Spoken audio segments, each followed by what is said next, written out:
আসসালামু আলাইকুম রহমতুল্লাহি ওয়া বারাকাতুহু। জি, আমরা রক্ত নিয়ে অনেক আলাপ আলোচনা করি। রক্তের বিভিন্ন ভাগ আছে।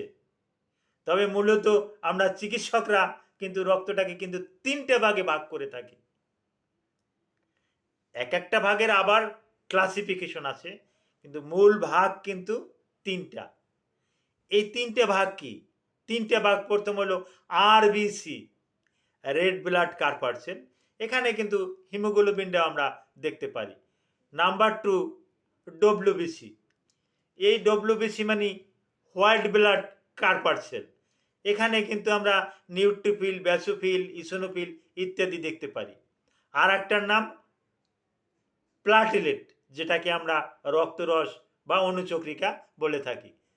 Thank you all.